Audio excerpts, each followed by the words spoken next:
marcar, é uma compulsão que toma conta da pessoa. Aí já não é mais a pessoa agindo sobre o objeto, é o objeto agindo sobre a pessoa.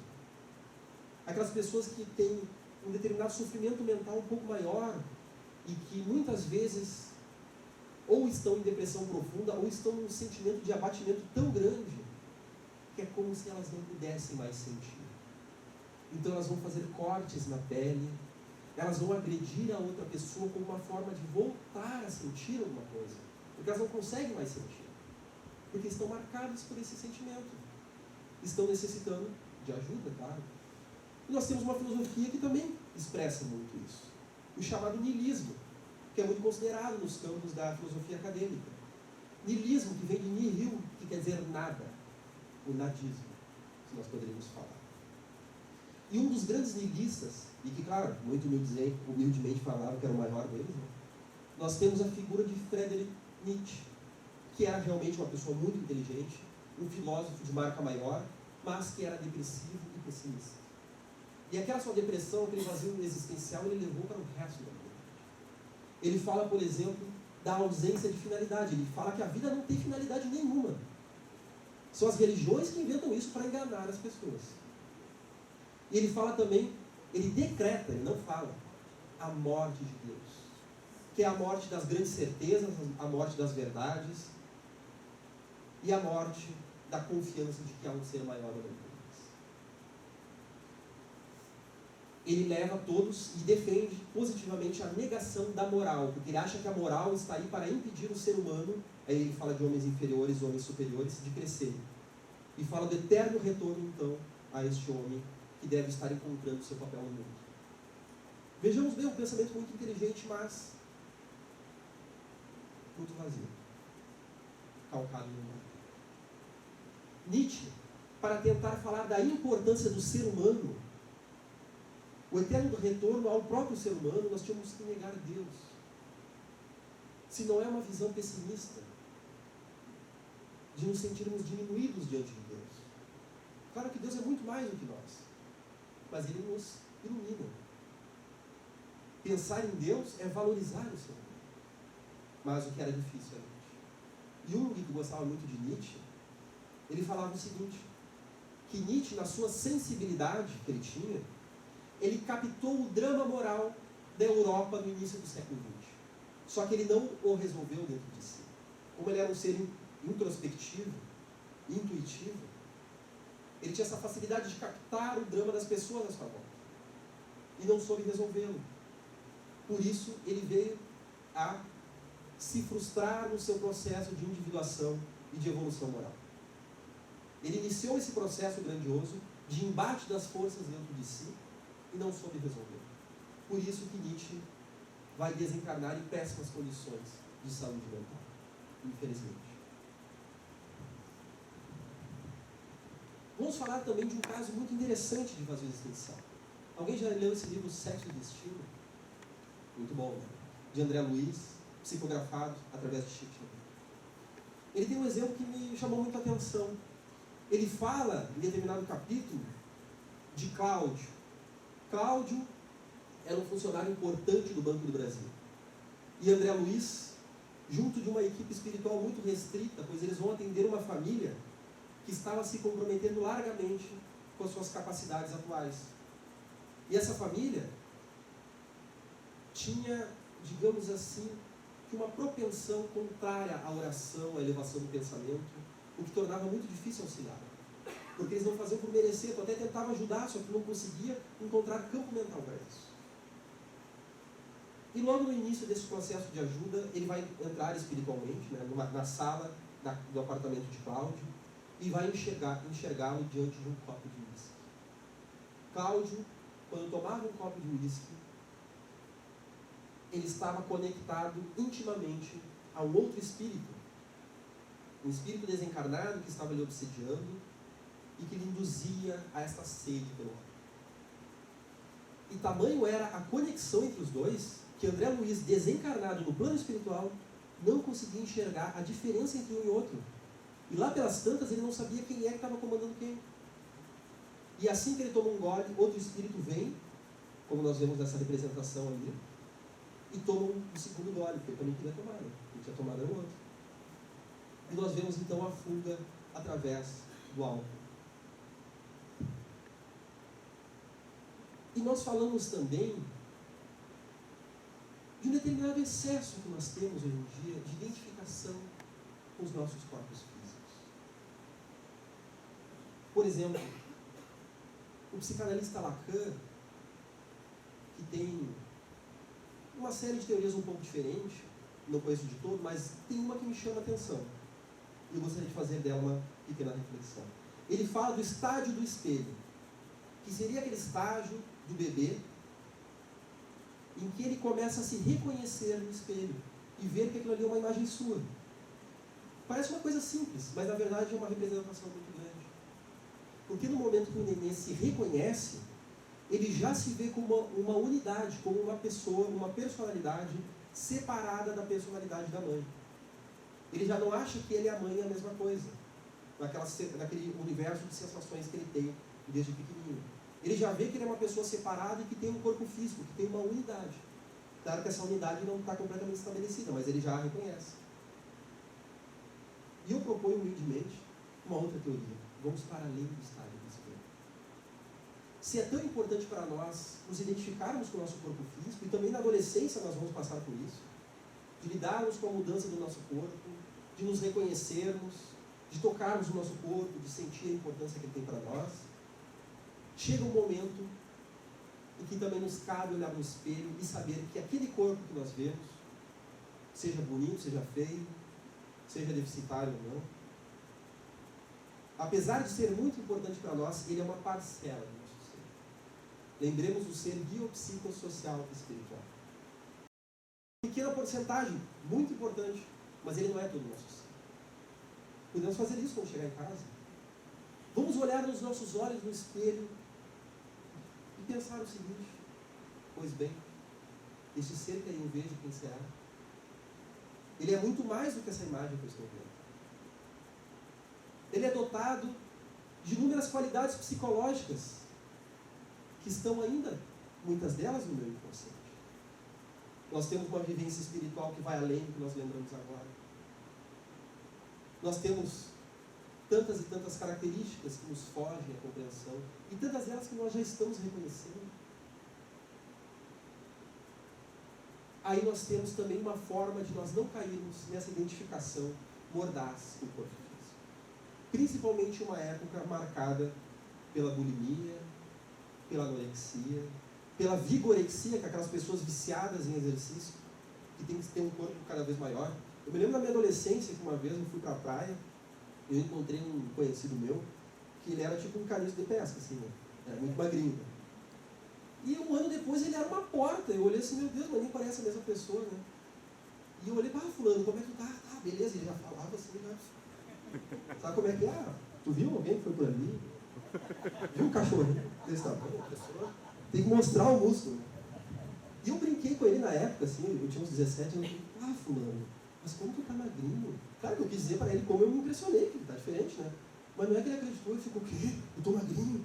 E ele já foi se olhar no reflexo, assim, porque ele estava realmente preocupado se ele estava magrinho.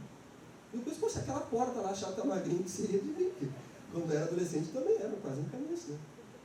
Então, mas vocês veem aquele excesso de preocupação. E nós vemos então na psicologia, e isso nós não cansamos de falar, duas propostas muito interessantes. E nós podemos chamá-las pela busca de sentido. Tanto Jung como Viktor Frankl nos fala que o que move o ser humano é a busca de sentido. Que todos nós temos uma necessidade interior de dar significado às nossas vivências. E quando nós não conseguimos dar um significado, encontrar significado na nossa vida, aí nós adoecemos. Vamos passar.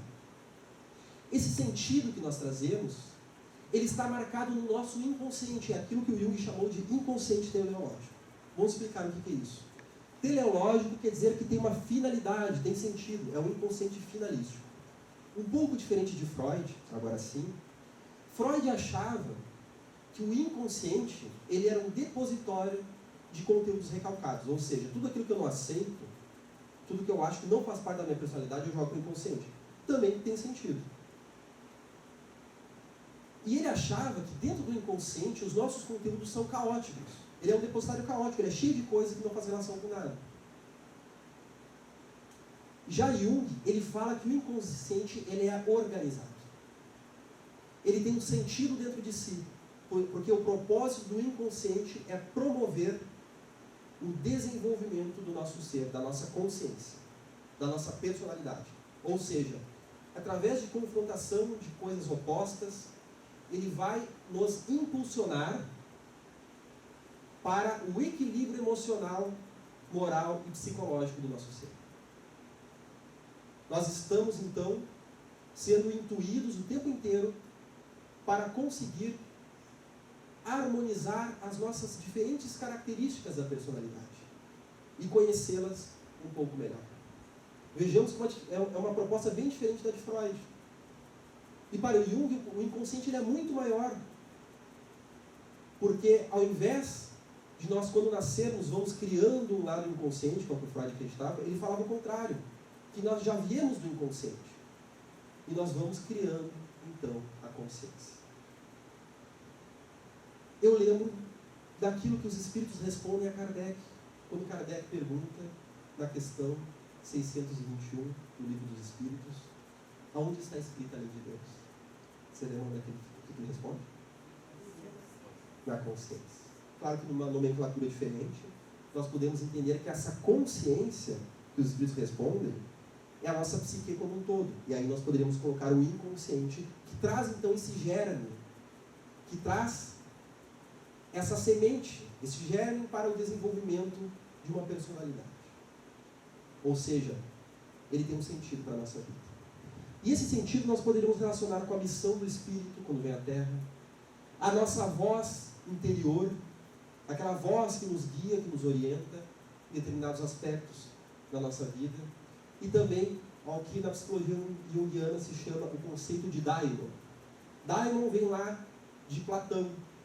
Quando Platão fala no mito de Er, em que Er tem uma experiência de quase morte e vai relatar como funcionam as coisas no lado de lá, em determinado momento ele fala que a alma, quando vai se reencarnar aqui na Terra, ela recebe também um espírito guia, um daimon, que vem lhe auxiliar e lhe intuir nessa sua caminhada. É o que nós poderíamos chamar também do nosso mentor espiritual. Claro que daimon, através dos séculos, este nome foi dando vazão a espírito e a demônio, que vem de daimon. Mas que nada mais são do que espíritos, não querem dizer então espíritos malfazejos, nem nada disso. E nós vemos que essa proposta de Jung, e que é semelhante à de Frankl, ela é diferente então da de Freud, que fala que nós somos movidos por pulsões, como o impulso sexual, a libido sexual é o que nos leva para a vida. Jung considera que ela também tem sentido, mas não é todo o sentido, né? Diferente dos instintos de Skinner, que fala que nós somos guiados apenas pelo instinto. Se fôssemos assim, nós não negaríamos ele para viver em sociedade. Que fala apenas em ações e reações do corpo físico, né? Que nem um ratinho que é treinado, condicionado em laboratório, né? É claro que isso é uma importante instância do nosso ser, né? Pessoal, não vamos negar isso aqui. O instinto ele é importante. Nós não somos condicionados que nem ratinho a apertar o controle da TV. Estávamos falando de sair sem o celular. Quem é que não saiu sem o celular e ficou botando a mão no bolso para pegar o bicho? A gente está condicionado, né? Nós passamos por um condicionamento. É uma esfera do nosso ser, mas não toda.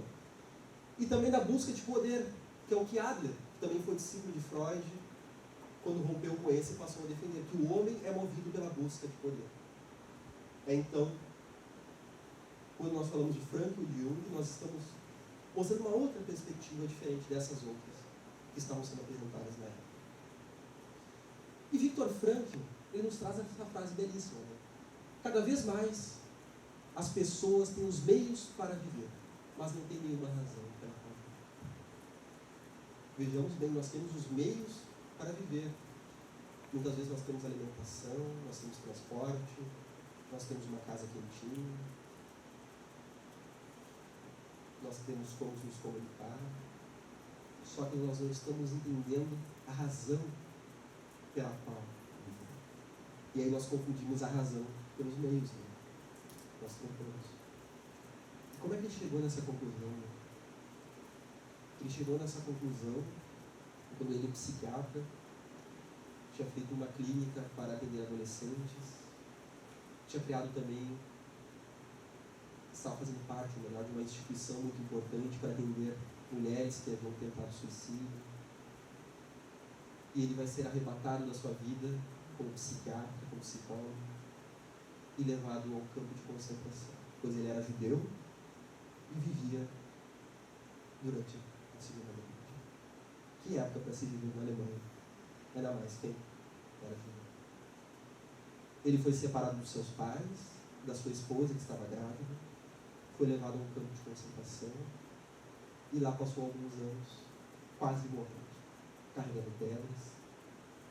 Dia a dia ele falava que a grande luta era não correr para o fio. O fio nada mais era do que aquelas pessoas que, perdendo as esperanças de vida, iam até a cerca elétrica e colocavam a mão para serem eletrocutados. Lá em que ele falou, onde não havia instinto sexual nenhum, aonde aqueles que estavam ali vivendo como ratos quase porque ratos é melhor do que viver de questão de vivendo. Eles não tinham instinto de poder nenhum mais. E mesmo assim eles viviam. E ele sentiu dentro de si um grande chamado para a vida. Vai chegar um determinado momento que nesse campo de concentração, ele não sabia se a sua esposa estava viva. Ele olha para o céu e ele sente a sua presença. É como se ela estivesse do lado dele. E quando ele sente isso, ele compreende a busca por sentido. E que a nossa meta aqui na Terra é transcender o ser. Transcender, ir além, não quer dizer negar, é expandir. E para expandir, nós temos que dar respeito àquilo que nós temos. Sua esposa já estava desencarnada quando ele teve essa sensação. Não é à toa que ele vai ser um dos que vai propor a psicologia transpessoal da década de 70, que é a psicologia que leva em consideração a existência do espírito.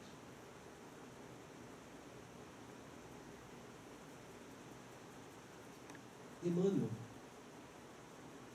nos fala também de algum desses momentos, e eu acho que aí entra um mote importante dessa palestra. Nós vamos falar de vários momentos pelo qual o espírito se dá conta de que ele é alguém transpessoal. E que, conhecendo ou não a espiritualidade, ele dá sentido à sua vida. E ele faz dali um momento de transformação, um ponto de mutação. Lembremos Emmanuel, quando ele era um importante e poderoso senador Públio Lentulus, que era amigo de Pôncio Pilatos. Quase que eu troco. E ele, como Públio, sofria muito porque a sua filha Flávia estava quase morrendo. E como último recurso, ele vai até aquele ser contraditório, aquele ser estranho, que lhe chegava aos ouvidos de uma forma tão caricaturesca, Jesus de Nazaré, que nada mais era de que, sei lá, um louco que estava por aí, pregando coisas que ninguém falava. Não se sabia se ele estava fazendo isso para derrubar o poder dos romanos, ou queria atenção.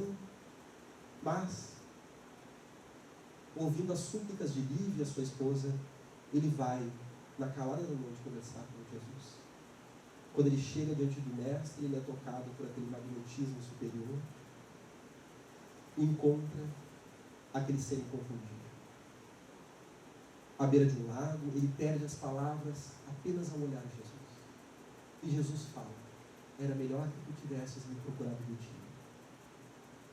Falava isso porque desde já o seu orgulho estaria perdendo território para o crescimento do ser maior.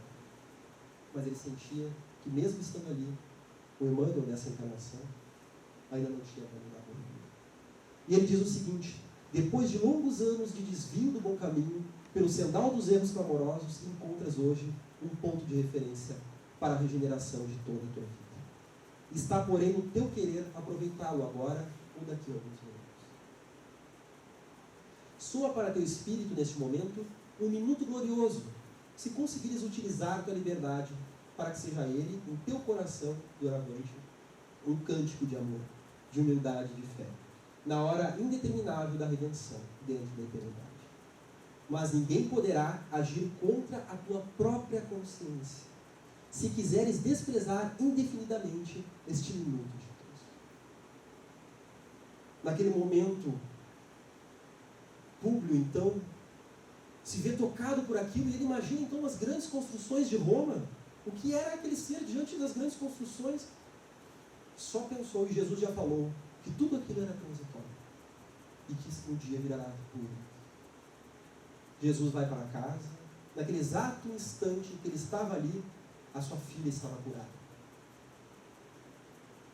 Ele chega em casa, verifica isso, e nós temos o retorno do ser antigo, do homem velho, que orgulhosamente diz, é apenas uma consciência. O orgulho falou mais alto.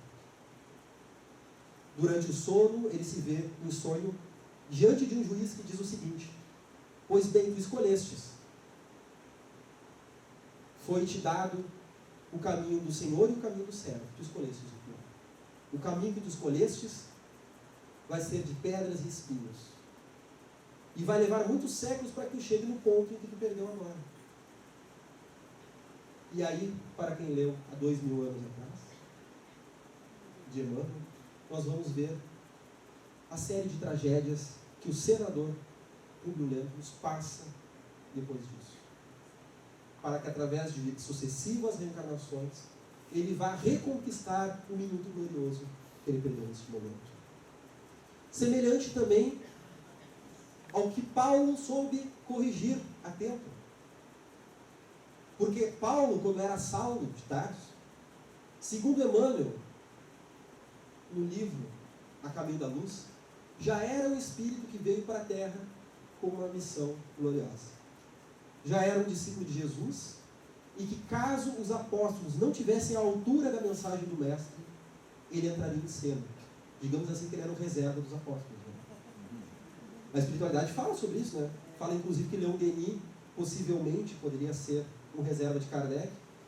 Diziam isso para Kardec, não era? Não aches que tu é o único.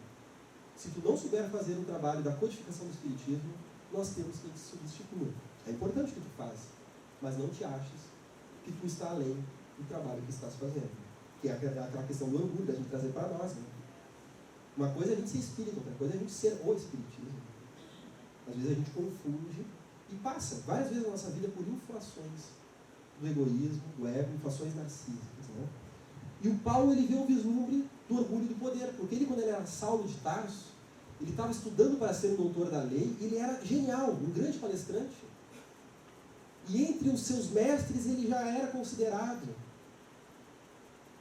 Ele via ali uma chance de ser alguém muito famoso. E ele tinha, junto de si, o orgulho e tinha um propósito benéfico. Ele amava o conhecimento que ele tinha da religião judaica. Ele tinha também o lado positivo nesse. E então, quando é dado a ele perseguir os cristãos, ele acha que ele vai ser aquele que erradicou o cristianismo.